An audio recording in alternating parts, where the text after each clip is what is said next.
Hello students, I am Ramashankar. Welcome to my YouTube channel Google classes में आप सभी लोगों का स्वागत है। आज हम लोग पढ़ने वाले हैं कॉन्स्टिट्यूशन यानी संविधान पढ़ेंगे आज। तो संविधान से हम थोड़ा सा डिस्कस करेंगे। तो संविधान में एक टॉपिक है जो प्रारंभ का हम शुरुआत से लेते हैं, जिसका नाम है राष्ट्रीय ध्वज। तो राष्ट्रीय ध्वज से हम आज प्रारंभ करेंगे, शुरुआत करेंगे। हम लोग जानते हैं कि जो राष्ट्रीय ध्वज होता है वो ट्री कलर होता है। ये ट्री कलर से ही हम लोग की पहचान होती है, क्योंकि यह तिरंगे 3 रंगों से जो है मिलकर बना हुआ है। और इसके सफ़ेद वाले जो मिडल में पट्टी जो होती है, इसके बीच में ये ब्लू कलर का जो है स्पोक्स होते हैं, 24 होते हैं। तो हम उसी कंट्री से जो है बिलोंग करते हैं हम लोग, जो कि हम सभी लोगों को गर्व की बात होती है और बहुत ही गौरवान्वित महसूस होता है। I am proud of to be Bharat. Okay, तो थोड़ा सा हम डिस्कस करेंगे कि कैसे कैसे ऐसे कलर्स होते हैं, इस कलर्स में क्या क्या होता है, इसका रेशियो कितनी होती है ना। तमाम सारी चीज़ है, इसमें थोड़ा हम डिस्कस करने वाले हैं। आइए चलते हैं, थोड़ा हम शुरुआत करें। Okay, national flag. नेशनल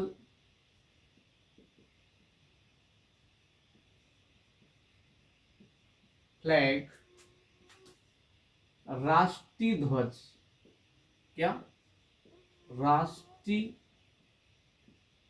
ध्वज। आज इसके बारे में हम लोग डिस्कस करेंगे, ठीक है। तो सबसे पहले हम यहाँ पर एक फ्लैग को यहाँ पर ड्रा करता हूँ। देखिए ऐसे है।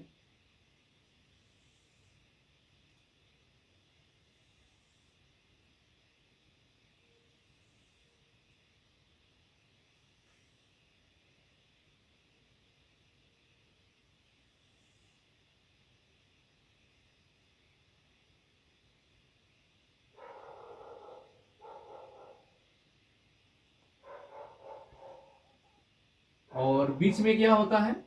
बीच में चक्र होता है। क्यों? बीच में क्या होता है? ये चक्र होता है। ये चक्र ब्लू कलर का होता है। क्यों? इसमें 24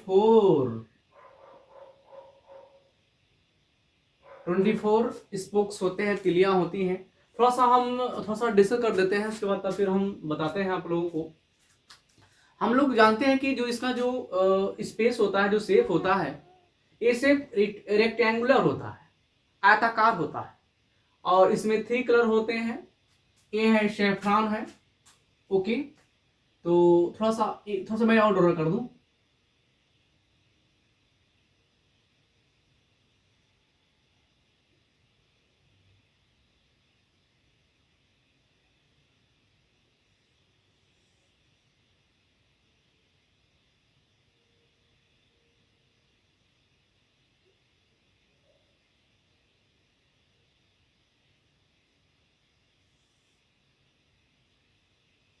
ऐसे कुछ होता है।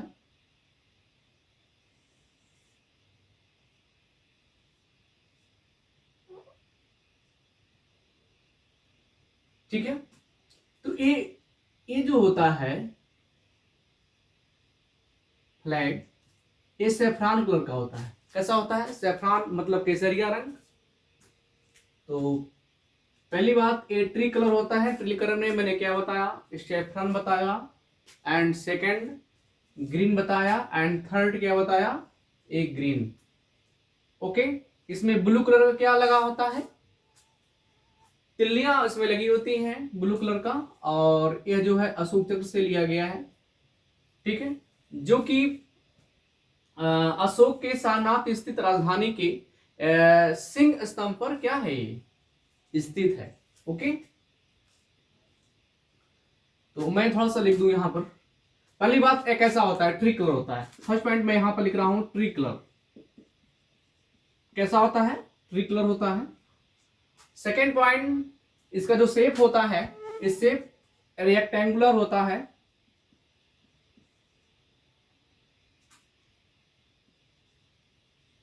त्रिक्रम मतलब तिरंगा, 3 रंग का होता है, तिरंगा हो गया।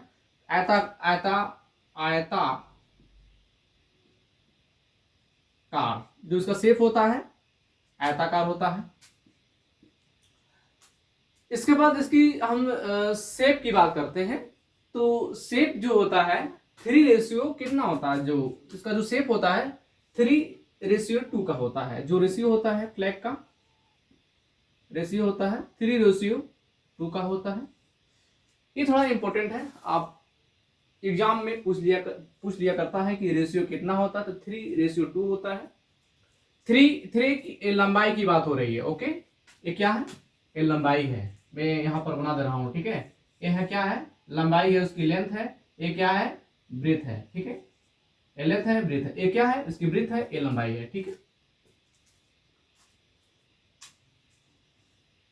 और ये जो है तिरंगा में समान अनुपात में 3 36 पट्टियां लगी होती हैं।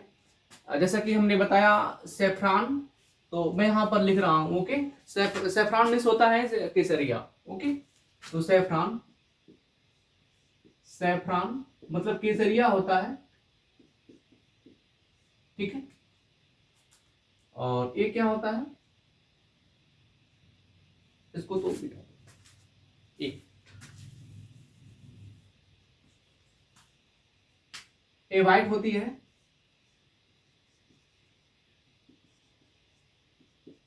ठीक है, और जो चक्र होता है ये ब्लू कलर का होता है। कैसा होता है, ब्लू कलर का होता है। इसमें 24 स्पोक्स होते हैं, मतलब तिल्लियां होती हैं। ठीक है, ये जो होता है ग्रीन होता है। ठीक, तो देखिए इसका एक प्रतीक होता है। क्यों केसरिया होता है, क्यों व्हाइट होता है, जो बीच वाली मिडल वाली जो कलर है, जो नीचे वाली है बॉटम में जो है ग्रीन होती है, ऐसा क्या होता है। तो फ्लैग का शेफ्रॉन कलर होता है, इसका एक प्रतीक होता है। ओके, तो क्या प्रतीक होता है, क्या प्रतीक होता है, स्ट्रेंथ। स्ट्रेंथ मतलब ताकत, करेज एंड करेज, करेज मतलब साहस, ताकत और साहस का क्या होता है, केसरिया रंग प्रतीक होता है। और व्हाइट कलर जो होता है, ये भी लिख दूं, मैं पहले बता देता हूं। इसका मतलब जो होता है, जो प्रतीक होता है नेशनल फ्लैग का, व्हाइट कलर का, तो ये पीस एंड ट्रूथ, यानी शांति के लिए और सच्चाई के लिए। तो पीस, पीस एंड ट्रूथ। ठीक है, शांति और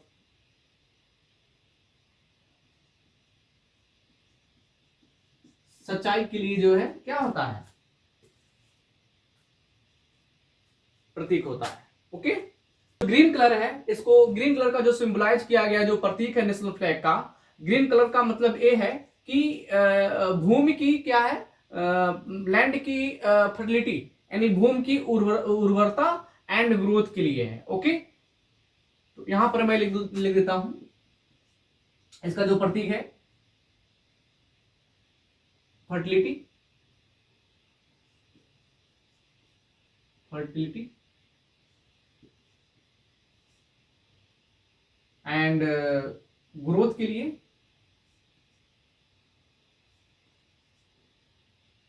एंड ऑस्पिशियसनेस के लिए, मतलब कि सुविधा के लिए। ठीक है ना, तो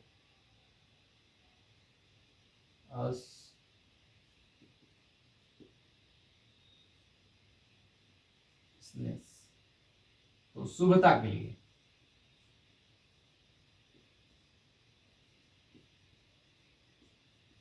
तो ग्रोथ मतलब क्या होता है, वृद्धि, एंड फर्टिलिटी मतलब यानी भूमि की उर्वरता।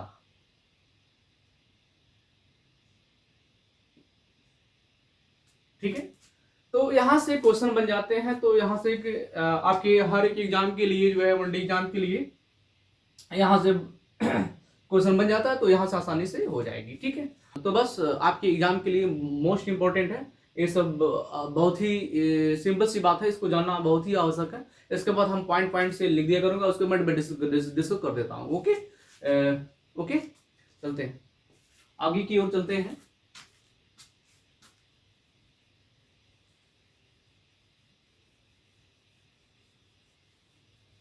अब चलते हैं, कुछ मोस्ट इंपोर्टेंट पॉइंट देख लेते हैं। इसे पॉइंट है, doctor Rajendra Prasad chairman of the head of committee form on the national flag. इसका मतलब ये है कि राष्ट्रीय ध्वज पर जो गठित तदर्थ कमेटी जो है, ठीक है, जो कमेटी है मतलब समिति है, कि जो अध्यक्ष है वो डॉक्टर राजेंद्र प्रसाद जी हैं। ठीक है, now next the constituent assembly of the India adopted the draft national flag on 22 July 1947 में। भारत की संविधान सभा ने राष्ट्रीय ध्वज का जो प्रारूप है वो 22 जुलाई को और 1947 में इसको एडॉप्ट कर लिया गया। ठीक है, इसको अपना लिया गया था। अगर हम टाइमलाइन दिखाएं तो अपनाने में, स्वीकार करने के लिए, तो इसको कई तरीके से इसको स्वीकार किया गया है। ठीक है, तो अब यहाँ टाइमलाइन बताते हैं। पहले देखिए, यहाँ पर 7 अगस्त को कोलकाता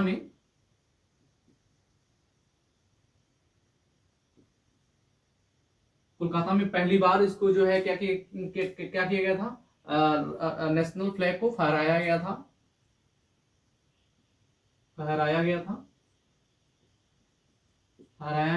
और इसके बाद आता है ये 1906 की बात है। ओके, तो 1907 में क्या हुआ था, जर्मनी में फहराया गया, मतलब विदेश में। ओके, विदेश में, आउटसाइडर कंट्री में। तो किसके द्वारा, भीका कामाजी द्वारा। ठीक है, फिर आगे की ओर चलेंगे, 1931 आता है। ये बड़ा इंपॉर्टेंट है, मोस्ट इंपॉर्टेंट है। 1931 आता है। तो 1931 में जो है कराची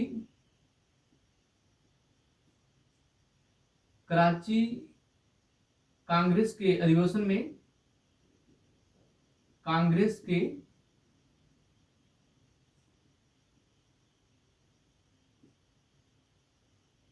अधिवेशन में जो है इसको स्वीकार कर लिया गया।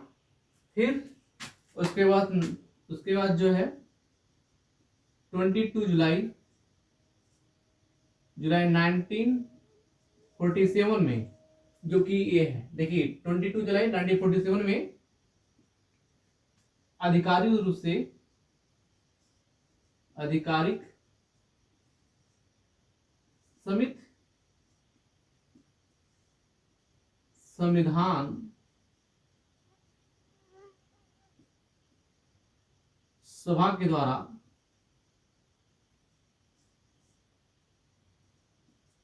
द्वारा इसको स्वीकार कर लिया गया। ठीक है, ये मोस्ट इंपॉर्टेंट है, ये जो टाइमलाइन हमने बनाया है। तो आगे की ओर चलते हैं। The credit of the designing the national flag of India goes to freedom fighter Pingali Venkayya.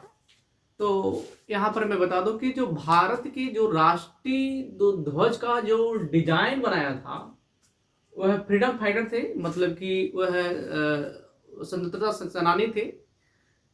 तो हम ये कह सकते हैं कि भारत के राष्ट्रीय ध्वज के डिजाइन का जो श्रेय स्वतंत्रता सेनानी पिंगली वेंकैया जी थे। ठीक है, ये पॉइंट सुन में आ गया। आगे की ओर चलते हैं।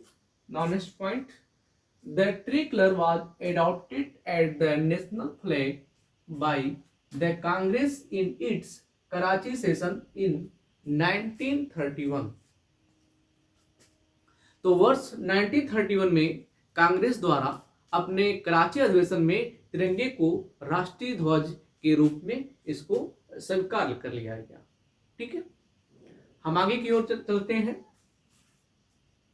The first national flag of India was hosted at Parsi Bagan square, यानी इसको पारसी बगान स्क्वायर था, ये इसको ग्रीन पार्क उसमें कहा जाता था। तो इन कोलकाता में 7 अगस्त को 1907 में इसको जो है भारत में फहराया गया था।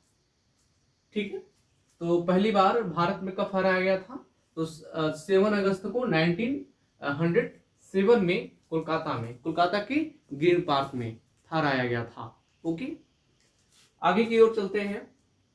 The 24 spokes present in flag are the taken from the Ashoka Chakra, which is present on the lion pillar of the Ashoka, capital at Sarnath। तो इसमें मैं बता दूं कि जो ध्वज है, ध्वज में जो विद्यमान 24 तिल्लियां हैं, ठीक है, ये तिल्लियां को अशोक चक्र से एक ग्रहण किया गया था, जो कि अशोक की सारनाथ स्थित राजधानी के सिंह स्तंभ पर ये उपस्थित है। ठीक है, आगे की ओर थोड़ा और हम चलते हैं।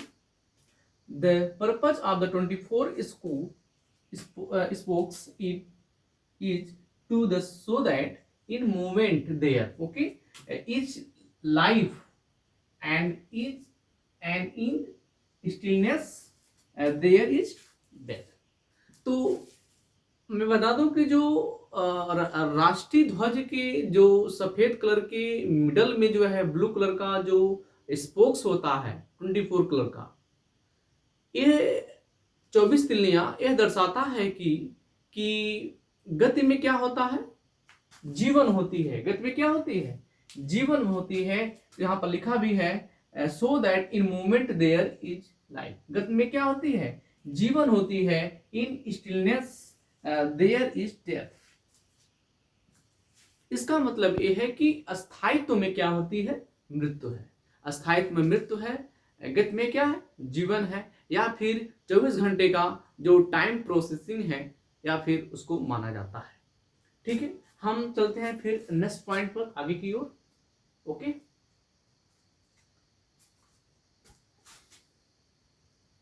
अब चलते हैं स्टूडेंट नेक्स्ट पॉइंट की ओर, थोड़ा हम और आगे चलते हैं। पॉइंट कहता है अशोका सारनाथ पिलर चक्र has 33 spokes while the Indian flag has 24 spokes। इसका मतलब ये है कि अशोक की जो सारनाथ पिलर जो चक्र है उसमें कितना है? 33 है, while जबकि द इंडियन फ्लैग है 24 स्पोक, जबकि इंडियन फ्लैग में कितना है? कितनी तिल्लियां हैं? 24 तिल्लियां हैं। ठीक, now next point, conceptually the wheel of the Indian flag has been adopted from this Sarnath pillar of Ashoka, but there is a difference in the number of spokes। जो Indian flag है ये adopt किया गया था सारनाथ से, सारनाथ के स्तंभ से, अशोक के, but there is difference in the number of spokes. But national flag में जो है यही अंतर है। ठीक है, मतलब हम इसको ऐसे भी कर सकते हैं कि अवधारणात्मक रूप से भारतीय ध्वज के चक्र को अशोक के सारनाथ स्तंभ से ग्रहण किया गया है, किंतु तिल्लियों की संख्या में क्या है? अंतर है।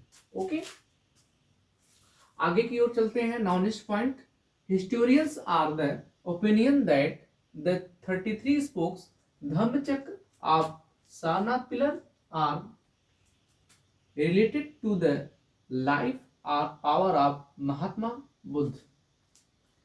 यानी हिस्टोरियंस मतलब इतिहासकार का जो मत है सारनाथ के स्तंभ के धम्म चक्र की कितनी तिल्लियां हैं? 33 तिल्लियां हैं।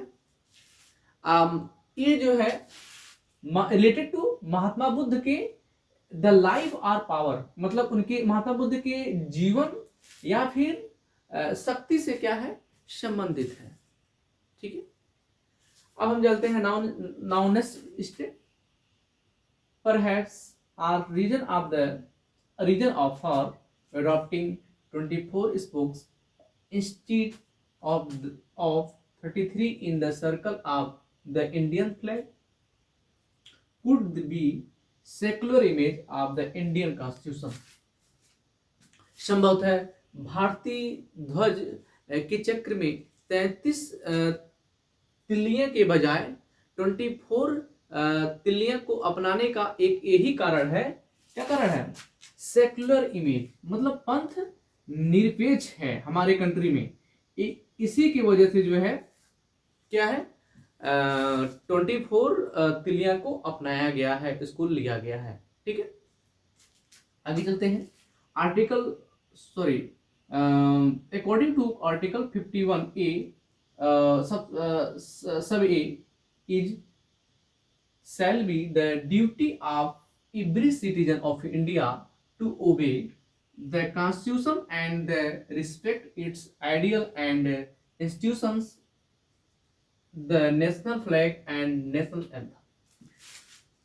आर्टिकल्स नंबर, भारत के जो आर्टिकल्स नंबर 51 ए सब ए में के अनुसार यह बताया गया है कि भारत के प्रत्येक जितने भी नागरिक हैं, ठीक है, उनका क्या बनता है? एक कर्तव्य बनता है कि वह संविधान का क्या करें? वो पालन करें और उनके आदर्शों और संस्थानों और राष्ट्रीय ध्वज और राष्ट्रगान का क्या करें? सम्मान करें। ठीक है, अब फ्रेंड्स हम आगे की ओर चलते हैं और कुछ पॉइंट है, थोड़ा हम चलते हैं आगे की ओर। ओके, समझ में आ गया होगा आप लोगों को। अब हम चलते हैं नेक्स्ट पॉइंट पर। तो अब क्या होता है, भारत ध्वज संहिता 2002 में आता है।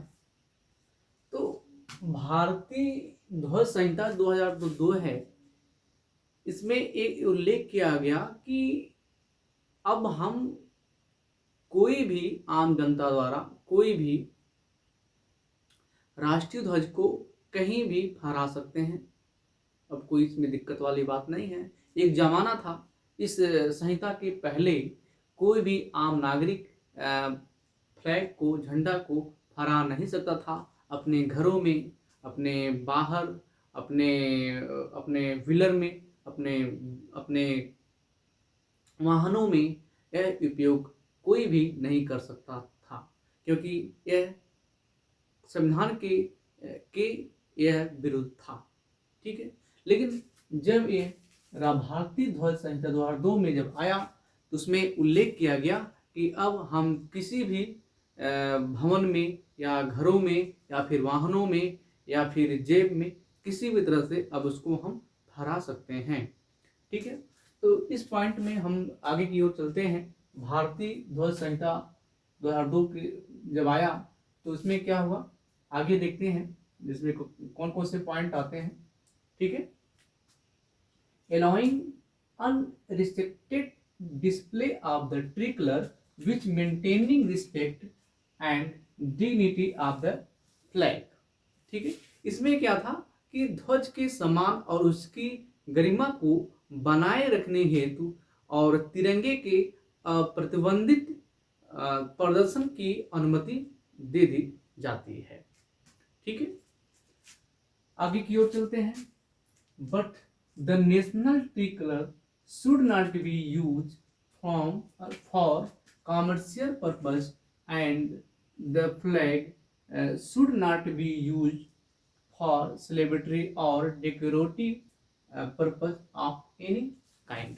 इसमें क्या होता है फ्रेंड्स कि किंतु राष्ट्रीय जो तिरंगा है, तिरंगे का उपयोग हम व्यावसायिक उद्देश्य के लिए हम नहीं कर सकेंगे। ठीक है, और इसके साथ साथ ध्वज का जो उपयोग हम उत्सव के रूप में या किसी भी प्रकार की सजावट के प्रयोजनों के लिए हम इसको यूज नहीं कर सकते, अब हम प्रयोग नहीं कर सकते। ठीक है, हम और आगे की ओर चलते हैं। Next point, the tree colour used in official functions should be made of hand, spoon and woven wool and cotton or khadi silk। अगर हम कहना चाहें तो आधिकारिक जो कार्यक्रम होते हैं, आधिकारिक कार्यक्रम के जो उसमें प्रयुक्त तिरंगा होता है, तो हाथ से जो काटे जाते हैं, बुने जाते हैं, जो ऊन होता है, ऊन, सूती या रेशमी खादी से वो क्या होना चाहिए, फ्लैग यानी झंडा, वो निर्मित होना चाहिए। ठीक है, इस स्टेटमेंट में ये बताया गया। ओके, हम आगे की ओर चलते हैं। Now next, use of the tree colour made, ये मेड है, सॉरी ये मेड है, ठीक है, made only of paper by the general public in important national cultural और sport competition। इसमें क्या था भाई, यूज ऑफ ट्री कलर केवल हम पेपर का ही यूज कर सकते हैं, जनरल यानी सामान्य जनता द्वारा। ओके, और कोई महत्वपूर्ण कोई फंक्शंस हैं, सांस्कृतिक कार्यक्रम है, खेल कूद प्रतियोगिता है, तो हाँ हम केवल कागजों की फ्लैग ही हम वहां पर यूज कर सकते हैं। ठीक है, आगे की ओर चलते हैं। Next point, different size of the tricolour are mention in the code for different occasions and purpose.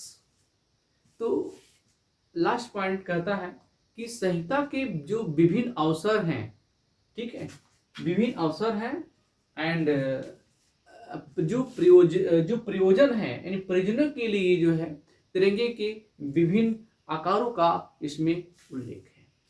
तो ठीक है, इसके बाद हम एक पॉइंट और बचता है। ठीक है, हर घर तिरंगा योजना, इसको बता देते हैं, इसके बाद फिर टॉपिक को समाप्त करते हैं। ओके, तो हम चलते हैं अब नेक्स्ट, इसके बाद टॉपिक है इसी में है, ठीक है, राष्ट्रीय ध्वज में ही है। तो हर घर तिरंगा योजना कब प्रारंभ हुआ था, इसके बारे में थोड़ा बता देते हैं, उसके बाद ये टॉपिक आपकी समाप्त हो जाएगी। ओके, चलिए, ओके।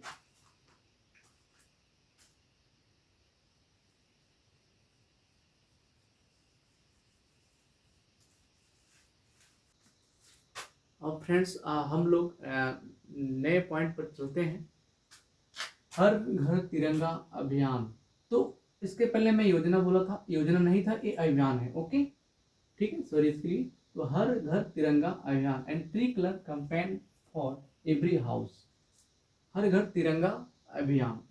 तो इस पॉइंट में क्या है, नेक्स्ट पॉइंट में रीड कर रहा हूँ। Okay, a campaign under the aegis of the Amrit ka Azadi ka Amrit Mahotsav to encourage people to bring the tree color home and host it on the 75th year of Indian's independence।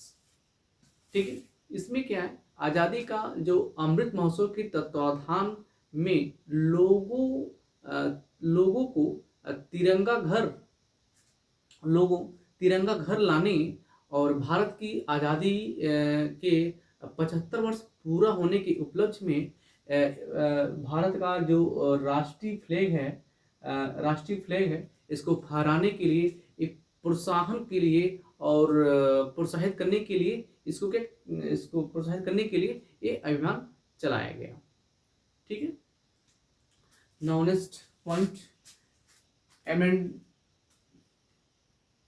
amendment to the Flag Code of India 2002 by the Ministry of Home Affairs so that the national flag can be flown even at night।